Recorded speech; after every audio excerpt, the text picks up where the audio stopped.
Pues hola a todos, muchísimas gracias por estar aquí, muchísimas gracias por acompañarnos en línea también, en un fin de semana en el cual estamos celebrando lo que en Estados Unidos llamamos el Día Memorial o Memorial Day.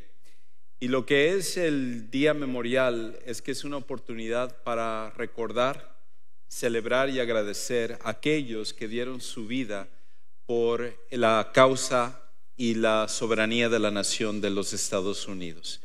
Y hay muchas personas en nuestra iglesia que han tenido familiares que han fallecido peleando por la libertad de los Estados Unidos. Y este tiempo es para que cuando tú estés ahí asando la carne y preparando tu chimichurri o tu salsa o lo que tú estés haciendo, que tomes un momento para orar y agradecer a Dios por cada una de esas personas que han permitido que nosotros podamos disfrutar de las bendiciones de este país, que sea el lugar donde nuestros hijos han nacido, y que también nosotros oremos por las familias, que ellos son los que quedan atrás después de perder a sus seres queridos.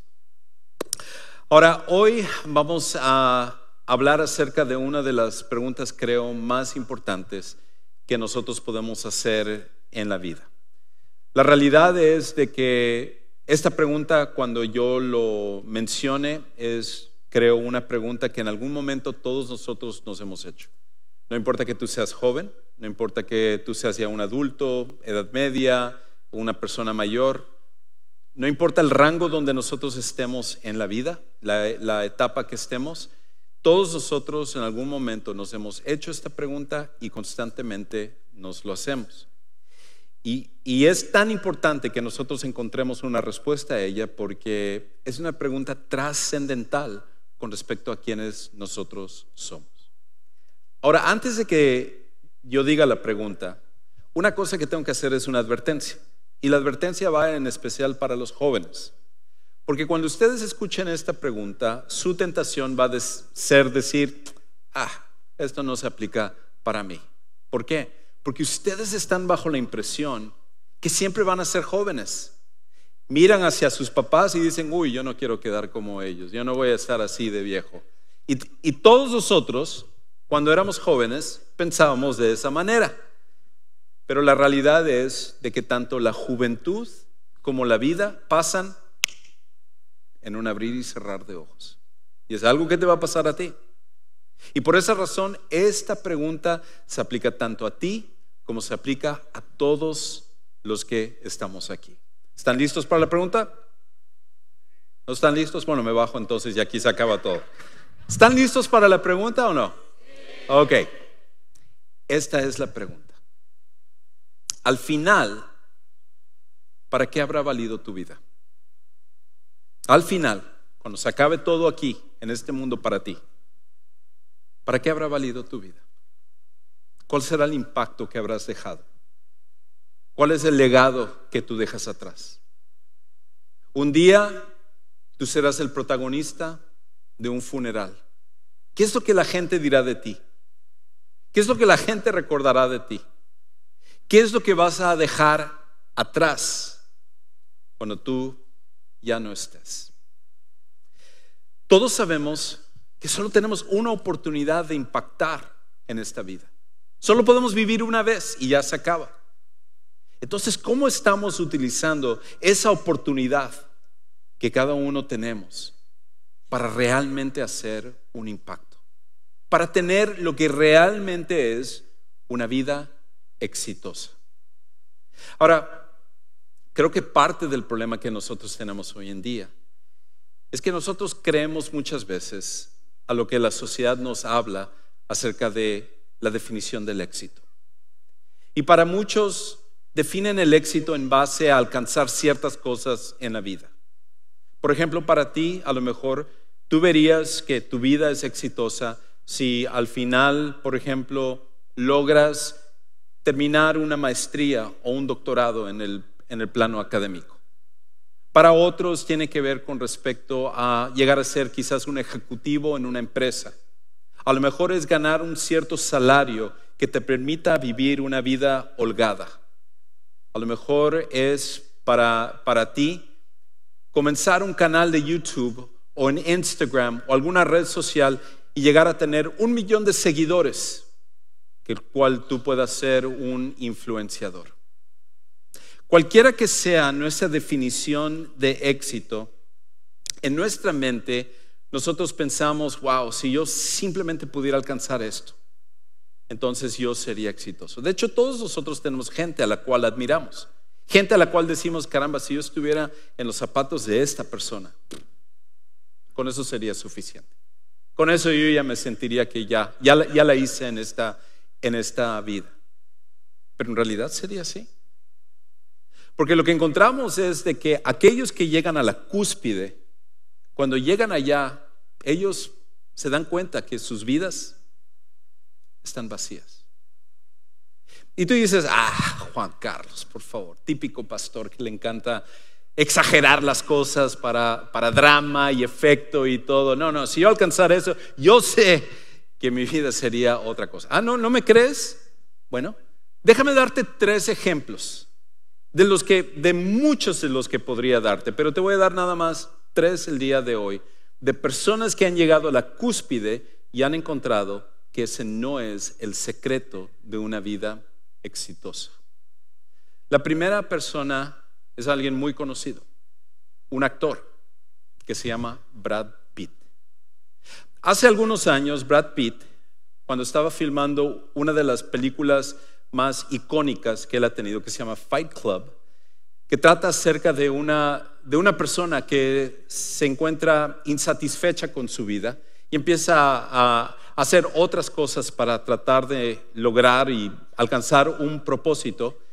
Él, en la entrevista que le estaban haciendo por la revista Rolling Stones, estaba hablando acerca de la definición del éxito, lo que es el éxito hoy en día. Y entonces le preguntaron a él acerca de eso, y él dice que la definición del éxito hoy en día está mal. Y de hecho él decía que en los Estados Unidos sobre todo se ha encontrado una ola, una forma de pensar que está adormeciendo el alma. Eso es lo que él decía. Y entonces cuando el entrevistador le dijo, ¿cuál es tu definición del éxito? Entonces él contestó al entrevistador esto. Él dijo, oye viejo, todavía no tengo esas respuestas. El énfasis ahora está en el éxito y la ganancia personal. Estoy sentado en él y te digo que no es eso. Soy el tipo que lo tiene todo, lo sé. Pero te lo digo, una vez que lo tienes todo, entonces solo te quedas contigo mismo. Lo he dicho antes y lo diré otra vez. No te ayuda a dormir mejor y no te despiertas mejor por ello. Ahora, mujeres, regresen a la tierra, por favor. Brad Pitt no es el único que tiene esta definición. Hay otra persona, un famoso basquetbolista, considerado uno de los mejores actuales, que se llama Kevin Durant. Y Kevin Durant es esta superestrella del básquetbol que por varios años había estado tratando de lograr obtener el campeonato de la NBA y finalmente lo obtuvo. Entonces, en una rueda de prensa, uno de los comentaristas deportivos le preguntó a él cómo se sentía ahora que él finalmente había logrado el campeonato de la NBA después de tantos años de esfuerzo y sacrificio. Y esta es su respuesta tan curiosa. Escucha lo que dice Kevin Durant. Dice, después de ganar aquel campeonato me di cuenta de que muchas cosas no habían cambiado. Pensé que llenaría un cierto vacío y no fue así. En alguna ocasión he contado, quizás más de una ocasión he contado, de una sobrina que tiene mi esposa, que ella es una famosa youtubera en México. Y ella tiene millones de seguidores en su canal. Comenzó el canal cuando ella era muy chica. Y en realidad la persona que lo comenzó es su hermano mayor, que tuvo él la visión de hacer esto. Y entonces ella desde prácticamente los 5 años empezó a sacar videos y comenzó con miles de personas que empezaron a ver y luego millones de personas. Y ella hace todo tipo de cosas, donde ella, por ejemplo, prueba diferentes marcas de cereales y entonces 2 millones de vistas. Yo saco una predicación, 20 vistas. Bueno, así es la cosa. No estoy celoso, no me estoy comparando. Es así. Y entonces ella en su canal se ha convertido en una gran influencer y ha sido muy exitosa. Y a raíz de eso la han invitado a programas de televisión, premiaciones, ha estado en comerciales y ha tenido pues muchas oportunidades económicas por ser un influencer. Pero lo que pocas personas saben acerca de su vida, tanto de ella como de su hermano, es que los dos han estado batallando severamente con la depresión. Y resulta que no solo por una tragedia personal que desafortunadamente ellos han pasado, pero muchas circunstancias que llevan a ello. De hecho, ella fue parte de un documental que filmaron en la BBC, que es la cadena británica y uno de los canales de información más importantes de todo el mundo. Y en el documental que hicieron, estaban entrevistando a famosos youtuberos de todo el mundo, porque encontraban que la gran mayoría de estos famosos youtuberos sufren de una severa depresión. Si al final entonces la belleza, la riqueza económica, fanáticos, seguidores en las redes sociales no es lo que nos hacen sentir exitosos, entonces, ¿qué te hace pensar que lo que tú has pensado, que es la definición del éxito, te va a llenar al final? Y déjame ahorrarte el trabajo, pero no voy a contestar tu llamada. Pero déjame ahorrarte el trabajo. La respuesta es: no te va a llenar. No te va a llenar. Y la razón es por un principio que de hecho la Biblia enfatiza una y otra vez, y es esto: nada temporal puede llenarnos porque fuimos hechos para la eternidad. Nada temporal puede llenarnos porque fuimos hechos para la eternidad. Por eso no importa qué es lo que tú pongas como la definición de tu éxito, todo al final en este mundo, al ser temporal, no es capaz de llenarnos, porque Dios ha puesto la eternidad en el corazón de cada ser humano, y por tanto es solamente aquellas cosas que trascienden esta vida que al final pueden llenarnos y al final pueden hacer que nuestra vida genuinamente sea exitosa.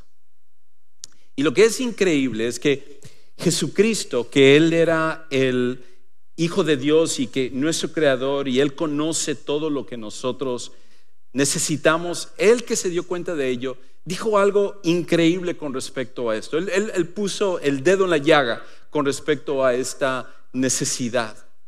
Y en el libro de Mateo, Él menciona en una ocasión un principio, y él dice una cosa tan increíble que habla acerca de esto. Él dice, de hecho, en Mateo capítulo 16, versículo 26, lo siguiente: pues ¿qué provecho obtendrá un hombre si gana el mundo entero, pero pierde su alma? ¿O qué dará un hombre a cambio de su alma? Lo que Jesús está diciendo es nada. Nada vale la pena por tu alma que es eterna. Y el problema es que mucha gente no está cambiando su alma por obtener el mundo, están cambiando su alma por una cosa pequeña que va a desaparecer, que se va a esfumar. Ahora nosotros sabemos esto porque al final de cuentas, las cosas que nosotros pensamos que son importantes ahorita, en 5, 10, 15, 20 años probablemente no lo van a hacer, porque eso te ha pasado a ti antes. Lo que tú pensabas que era importante en el pasado, hace tantos años, hoy día ni siquiera piensas en esas cosas. La gente que tratabas de impresionar en el pasado, muchos de ellos ya ni siquiera están en tu vida, ya ni siquiera piensas en esas personas. Entonces, lo que hoy es importante, lo que hoy tú defines como éxito, va a ir variando con el tiempo. Y el otro problema es esto: que lo que nosotros creemos que es exitoso, lo que creemos que que nos puede llenar, al final de cuentas no es nada que nosotros podemos llevar con nosotros. Por esa razón, lo que sea la definición de éxito que nosotros tenemos, al final de cuentas, nada de eso nos puede llenar. La pregunta entonces es, ¿qué significa una vida exitosa? ¿Qué es lo que realmente va a satisfacernos?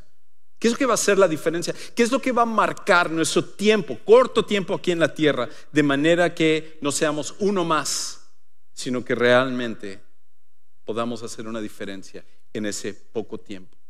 Entre el año de tu nacimiento y el año de tu muerte, ese guión que está en medio, ¿qué es lo que va a hacer que eso sea diferente? Y la buena noticia es que Jesús de hecho nos da la respuesta. Jesús de hecho habla acerca de esto. Y en el libro de Mateo, un poquito más adelante, después de que él dijo esto, él en una ocasión estaba hablando con sus discípulos y él les va a contar una parábola. De hecho, una parábola que él cuenta por lo menos en 2 ocasiones. Es posible que él lo haya contado en más ocasiones porque es una historia, una parábola que realmente es impactante. Una vez lo contó en privado, que es el que vamos a leer, hacia sus discípulos, y en otra ocasión lo contó a las multitudes. Y al principio se aplicaba para todas las personas. Y era así de importante esta parábola, esta historia. Por eso es que él lo repitió. Cuando él estaba con sus discípulos, ellos le habían preguntado a él una pregunta que muchos se hacen: ¿cuándo vas a regresar, Jesús? ¿Cuándo va a ser el final del mundo? Y entonces Jesús les empieza a hablar acerca de las señales que ellos necesitaban saber acerca del final del mundo. Ahora, no voy a hablar acerca de esas señales y quizás tú dices, para ese es el que yo hubiera querido venir, pero será en otra ocasión.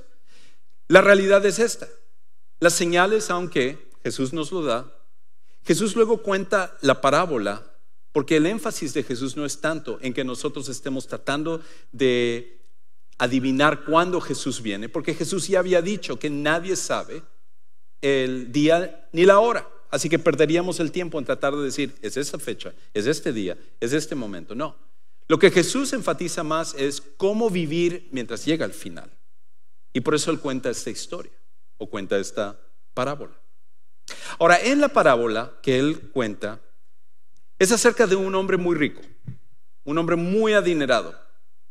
Y este hombre de repente recibe noticias urgentes que lo obligan a tener que irse lejos.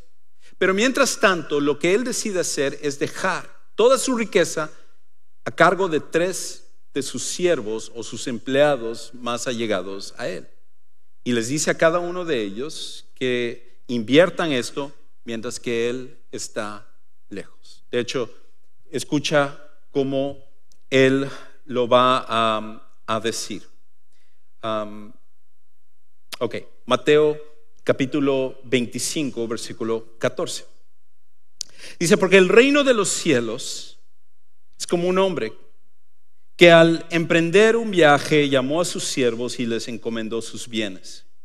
Y a uno le dio 5 talentos o 108 kilos de plata, a otro 2, a otro 1, a cada uno conforme a su capacidad, y se fue de viaje. Ahora, lo primero que necesitamos entender con respecto a esta parábola o esta historia es que en la parábola el hombre rico representa a Jesús y los siervos lo representan a nosotros. Somos nosotros. Y entonces Jesús nos va a dar el primer principio que es tan importante que nosotros podamos comprender en esta parábola, y es esto: que todo lo que tienes es para manejarlo en vez de poseerlo. Todo lo que tienes es para manejarlo en vez de poseerlo. La parábola comienza con este hombre rico repartiendo sus bienes, cada uno diferente. Pero esos bienes le seguían perteneciendo al amo, no le pertenecían a sus siervos. El propósito era que ellos lo pudieran manejar correctamente.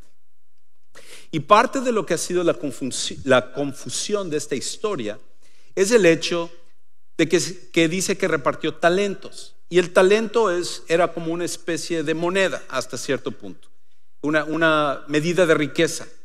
Y entonces la mayoría de la gente cuando dice eso, entonces aquí se refiere a tus finanzas. Y sí, por un lado se refiere a tus finanzas, pero se refiere a más.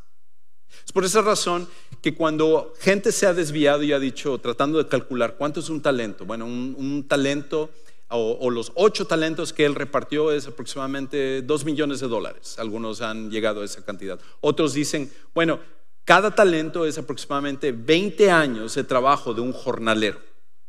Pero cuando hacen eso, en realidad lo que han hecho han perdido el punto. Ese no es el propósito de la historia. El propósito de la historia no es cuánto, sino el propósito de la historia al final es el manejo correcto de las finanzas.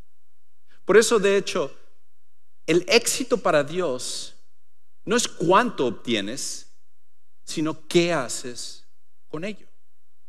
Porque al final de cuentas, todo lo que tú tienes, sí, tus finanzas, tu casa, tus carros, pero tus dones naturales, tus relaciones, el evangelio, las oportunidades que tú tienes para servir a Dios, tus metas, tu futuro, todo eso le pertenece a Dios, no es tuyo. Tú y yo solo estamos aquí administrando las cosas como mayordomos, como administradores, pero no como dueños. Y entonces Dios nos entrega cada una de esas cosas con la finalidad de que nosotros seamos responsables acerca de la manera como nosotros utilizamos cada una de estas cosas.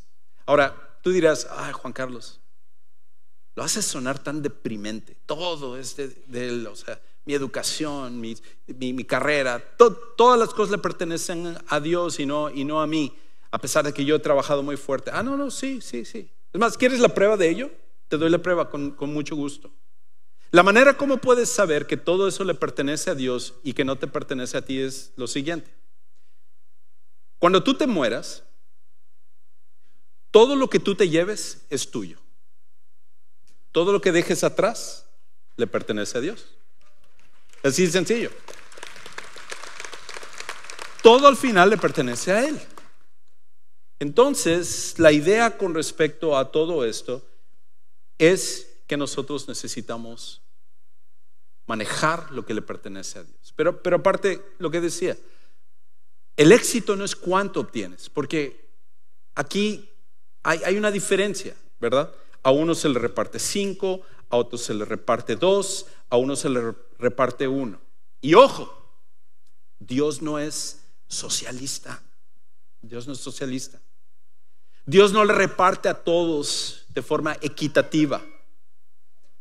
Y en nuestra sociedad, donde las redes sociales se empuja hacia la justicia y la equidad y todas estas cosas y estas palabras que en realidad tienen un trasfondo político más profundo, Dios no está preocupado en darnos a cada uno lo mismo. Y cuando nosotros empezamos a compararnos con la gente y empezamos a decir, ¿por qué yo no puedo comprar ese carro como él? ¿Por qué yo no puedo ir a ese lugar a vacacionar como él? ¿Por qué él sí tiene esto y yo no tengo? Cuando estamos haciendo eso, estamos cayendo en el jueguito de la sociedad.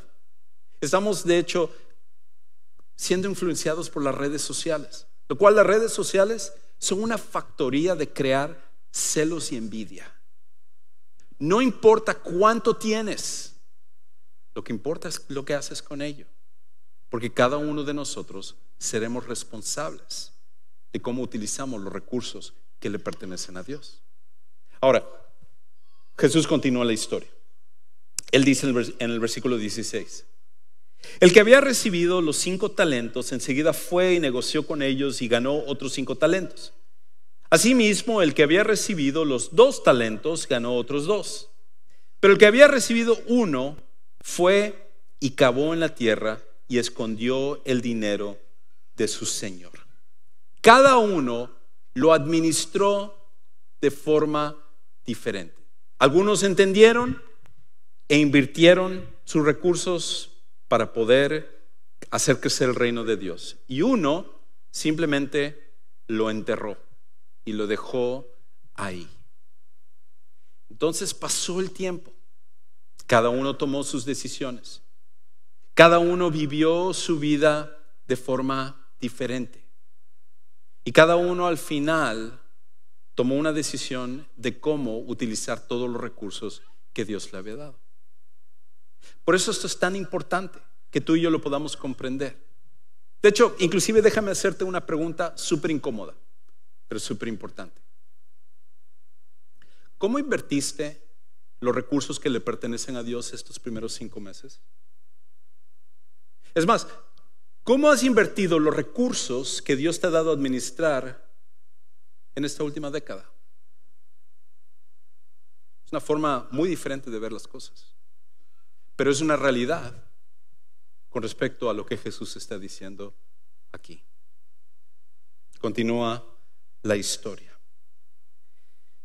Finalmente, el dueño de todos los talentos y de todos los recursos regresa.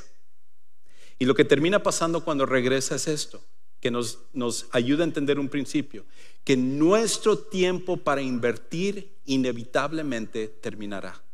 Nuestro tiempo para poder invertir lo que Dios nos ha dado va a llegar a un final. Y entonces, tal como nos lo dio, es un momento donde caduca todo y se expira las oportunidades que tenemos de invertir, no más.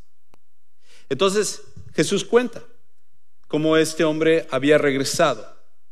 Entonces él dice en el versículo 19: después de mucho tiempo vino el señor de aquellos siervos y arregló cuentas con ellos. La pregunta es, ¿cuánto es mucho tiempo? Y la respuesta es, no lo sabemos. Es a propósito. Jesús está tratando de ser un poquito opaco en lo que él está tratando de decir, porque ese es el punto de la historia. Quizás el amo tardó 6 meses, a lo mejor fue un año, una década, a lo mejor fueron 50 años, a lo mejor llegó el punto en el cual los siervos estaban pensando, se me hace que ya no va a regresar. Pero el punto era que un día sí iba a regresar, aunque sea mucho tiempo. Y ese lapso pasó, y entonces finalmente comenzó el tiempo para ajustar cuentas, el tiempo para que cada uno rindiera cuentas al amo que le pertenecían sus recursos.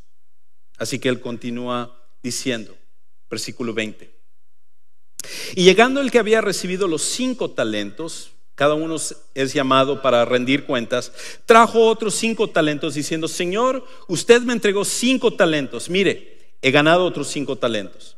Su señor le dijo: bien, siervo bueno y fiel, en lo poco fuiste fiel, sobre mucho te pondré, entra en el gozo de tu señor. Llegando también el de los 2 talentos, dijo: Señor, usted me entregó 2 talentos, mire, he ganado otros 2 talentos. Su señor le dijo: bien, siervo bueno y fiel, en lo poco fuiste fiel, sobre mucho te pondré, entra en el gozo de tu señor. Estos 2 primeros hombres tomaron con seriedad, tomaron a cabalidad la responsabilidad que ellos tenían de administrar esos recursos, porque entendían que no eran de ellos. Cada oportunidad lo usaron para el reino de Dios. Sus relaciones, su educación, sus oportunidades, sus recursos financieros, el evangelio, su conocimiento de Dios, todas las cosas lo utilizaron ellos para poder invertir y hacer crecer el reino de Dios. Y entonces escucharon estas palabras tan increíbles. Escucharon que el amo les dijo: bien, buen siervo y fiel. ¿Y te imaginas ese momento? ¿Te imaginas ese momento que ellos lo habrán escuchado? Es más, ¿te imaginas el momento en el que tú vas a estar parado delante de Dios? ¿Cuáles serán las primeras palabras que Dios te va a decir a ti, que Dios me va a decir a mí, cuando nosotros nos presentemos delante de Él? Muchos de ustedes fueron bendecidos por el gran ministerio que tuvo nuestra líder de alabanza, Liz Magallán. Liz, aquí hay una foto de ella, fue como un ángel que Dios nos envió a nosotros. Talento increíble musical. Nunca he escuchado a alguien con una voz como la de ella. Pero no era solamente su voz, era su carisma, su amor a las personas, la manera como ella se preocupaba por los demás. De verdad que todos fuimos bendecidos de tenerla aquí en Sugar Creek. Y había iglesia tras iglesia que la estaban tratando de jalar para otros lados. Y ella estaba ya volviéndose famosa porque estaba grabando con todos estos artistas en el mundo cristiano en español tan famosos. Y hasta en inglés ya habían escuchado de ella y ya se la estaban tratando de jalar. Pero una de las cosas que apreciaba de Liz es que ella decía, no, Sugar Creek es mi casa y yo aquí me quedo. Pero un 26 de mayo, hace 2 años, recibimos la noticia inesperada e impactante de que Liz había muerto en un accidente automovilístico, viniendo de regreso a uno de los servicios. Y cuando eso sucedió, uno se queda preguntando, ¿cómo es posible? ¿Cómo es posible que esta jovencita de 25 años, con un futuro tan prometedor, con un talento increíble, con un amor a Dios, con un amor a la gente, su vida ahí se haya acabado? Les he contado anteriormente, pero yo he ido a muchos funerales. Funerales de políticos, he ido a funerales de pastores, de líderes, gente importante en la comunidad, y nunca he visto un funeral como el de Liz. Jamás lo he visto. No solamente por la cantidad de gente, sino por el amor que se desplegaba hacia ella. Esto fue, recuerden, durante el tiempo de la pandemia, todo el mundo tenía miedo a salir. Sin embargo, en la iglesia donde estábamos, más de 1,000 personas se reunieron para poder honrar a Liz. Y también los miles que estaban sintonizando el funeral. Aquí mismo abrimos nuestro auditorio para que la gente pudiera venir a ver el servicio en vivo. Y así sucedió en muchas diferentes partes. Y luego, cuando enterraron a Liz, ver a cientos de jóvenes, adolescentes, llorando, como dicen, a moco tendido, por el impacto que Liz había tenido sobre sus vidas. ¿Cómo es posible que una muchacha tan joven pudiera tener un impacto así? Y la razón creo que es porque ella tomó a pecho este principio de que al final todo esto le pertenece a Dios. Y yo me imagino que cuando ella entró a la eternidad y vio a Jesús por primera ocasión, las primeras palabras que escuchó fueron: bien, buen siervo y fiel. ¿Cuáles serán las primeras palabras que tú escucharás? ¿Cuáles serán las palabras que nosotros escucharemos? La historia continúa. Entonces Jesús llega a la tercera persona y lo dice así en el versículo 24. Pero llegando también el que había recibido un talento, dijo: Señor, yo sabía que usted es un hombre duro, que ciega donde no sembró y que recoge donde no ha esparcido. Y tuve miedo y fui y escondí su talento en la tierra. Mire, aquí tiene lo que es suyo. Imagínate, aquí hay una persona que se le dio una tremenda cantidad de recursos, quizás no tanto como el de los 5, pero tenía muchos recursos, y él decide ir y enterrar esto intencionalmente, sabiendo que no era de él, sabiendo que la orden era que tenía que invertirlo. No le importó lo que el amo le dijo, él simplemente lo entierra. Y al final, cuando tú ves sus palabras y analizas, prácticamente culpa al amo de lo que él había hecho. Toda su responsabilidad se lo echa a él. Y uno tiene que decir: qué osadía de este hombre, qué sinvergüenza de que en vez de hacerse responsable de lo que se le había dado, culpa al otro. ¿Cómo es posible que alguien haga eso? Pues de la misma manera como tú y yo lo hacemos. De la misma manera como nosotros culpamos a Dios, de la manera como nosotros tomamos malas decisiones con las cosas que Él nos ha dado en nuestra vida. Pero la historia continúa. Y entonces Jesús nos da este principio. Y Él dice esto: una vida malgastada prioriza su agenda personal con lo que le pertenece a Dios. Una vida malgastada prioriza su agenda personal con lo que le pertenece a Dios. Es una persona que cree que lo que tiene es simplemente para él, y no que tendrá que rendir cuentas a Dios por lo que tiene. Entonces Jesús continúa contando la historia.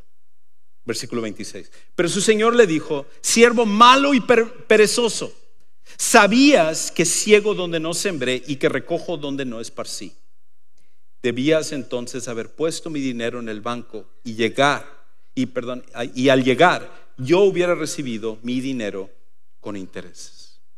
Este hombre no era solo negligente, irresponsable, sino que, como dice aquí, él era un siervo malo y perezoso. Y entonces Jesús termina la historia o la parábola diciendo esto, versículo 28. Por tanto, quítenle el talento y dénselo al que tiene los 10 talentos, porque a todo el que tiene más se le dará y tendrá en abundancia. Pero al que no tiene, aún lo que tiene se le quitará, porque todo lo que tiene más se le dará y tendrá en abundancia. Pero al que no tiene, aún lo que tiene se le quitará. Y al siervo inútil, échenlo en las tinieblas de afuera, ahí será el llanto y el crujir de dientes. Primeros 2 siervos eran discípulos, porque esto no trata acerca de la salvación. Esta parábola no es de la salvación, trata acerca del discipulado. Los 2 primeros fueron discípulos, el último no vivió como discípulo. Así que déjame terminar rápidamente sugiriéndote y a mí acerca de cómo podemos vivir realmente una vida exitosa, una vida donde las primeras palabras que escuchemos al trascender este mundo sean: bien, buen siervo y fiel. 3 cosas. Lo primero es esto: ama al que te dio los talentos más que los talentos. Ama al que te dio los talentos más que a los talentos. Demasiadas veces caemos en la tentación de enfocarnos en lo que tenemos más que el que nos lo dio, y nuestro amor debe de ser más por Él que las cosas que tenemos. La segunda cosa que nosotros necesitamos hacer es esto: prioriza la agenda de Dios. No tu agenda, sino la agenda de Dios. Y la agenda de Dios significa: ¿cómo puedo yo utilizar esta situación, esta oportunidad, este sueño para que el reino de Dios sea expandido y para que yo pueda usar estos recursos para Él? Y lo tercero y lo último que necesitamos hacer es esto: apóyate en Dios para invertir en su reino. Apóyate en Dios para invertir en su reino, porque al final esto va más allá de lo que nosotros podemos hacer. Es Dios haciéndolo en nosotros. ¿Cómo podemos invertir de la mejor manera? Es Dios el que lo tiene que hacer, pero lo podemos pedir. Apoyémonos en Él, pidámosle a Él sabiduría para entonces hacer estas cosas. Todos nosotros un día, todos, nos presentaremos delante de Dios. ¿Cuáles serán las primeras palabras que escucharemos? Vivamos de tal manera que esas primeras palabras sean: bien, buen y fiel siervo, entra al gozo de tu Señor. Para algunos eso significa que hoy necesitan tomar la oportunidad de poner su fe en Jesucristo como su Salvador personal. Quizás han estado convencidos de que es la religión la que hace la diferencia, o tratar de ser buenas personas, pero no importa qué tanto nos esforcemos, todos nosotros somos pecadores. Es Jesucristo el que tiene que cambiarnos, y Él es el que tiene que darnos las fuerzas para hacer esto que Él nos está pidiendo. Y no importa dónde estés el día de hoy, tú puedes tomar esa decisión, y nos encantaría poder ayudarte a que tú así lo tomes. Por esa razón, en unos momentos vamos a terminar, y saliendo por esas puertas hacia atrás del lado de tu izquierda, tenemos un centro que llamamos el Centro de Siguientes Pasos, y ahí va a haber gente lista y preparada para ayudarte a tomar esa decisión, o quizás tomar la decisión del bautismo o de conectarte, o hay algo más que tú necesites. Ahí vamos a estar para ayudarte. Padre Celestial, gracias porque tú nos has encomendado muchos recursos. Nuestra vida es el talento que tú nos has dado, pero entendemos que al final no nos pertenece, es tuyo. Y un día rendiremos cuentas. Y queremos hacerlo de tal manera que nuestra vida sea exitosa, viviendo para que las primeras palabras que tú nos digas sean: bien, buen y fiel siervo. Señor, permite que en cada cosa que nosotros hagamos vivamos de esa manera. Te amamos, te adoramos y te damos gracias por los méritos de nuestro gran Salvador Jesús.